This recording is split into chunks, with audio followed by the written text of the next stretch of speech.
Урман или yol һәм сәламәтләндерү лагере территориясе тулы бер төзелеш мәйданын хәтерләтә. Биредә һәр кайда эш кайный. Төзекләндерү эшләрен алып баручы оешма эшчеләрдә, су һәм электр линияларын алыштыручыларда һәр кайсы үз эшләре белән мәшгуль. Республика программасы ярдәме белән башланган төзекләндерү эшләре лагерьны өр-яңадан үзгәртергә мөмкинлек биргән. Бүгінгі күндә инде капиталь ремонт бик актив башкарыла.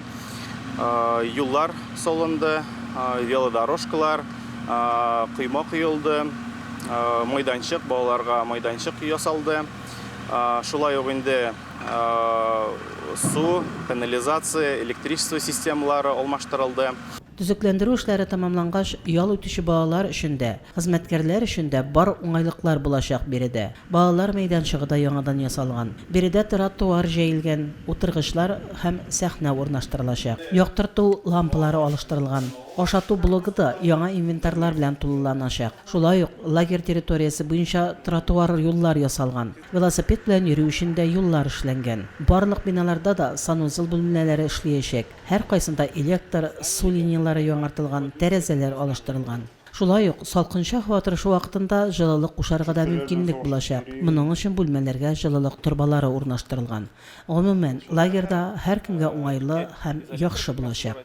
Бу елны безнең капиталь ремонт булу сәбәпле лагерьларны башка җирдә оештырабыз. Шулай ук менә Түбән Табын интернат базасында яшьлек лагере оештырдык. Аның эштәлеге бик яхшы булды. Балаларга ныгышы, ата-аналарга ныгышы, шуңа күрә инде 2нче елга Урман иле лагерендә дә балаларга эштәлекле ял оештырырга планлаштырабыз. Киләсе елда лагерь балаларны кабул итәчәк. Эш сменада 200-гә якын бала ял итәр дип көтелә. Мондый матур һәм бөтен мөмкинлекләре булган ял лагерында ял итү үзе бер олы бәхет. Бары тик балалар кадерен белеп, яхшы ял итсеннәр дигән теләктә калабыз. Фәридә Гайнетдинова, Динар Нуретдинов, Мөслим телевидениесе.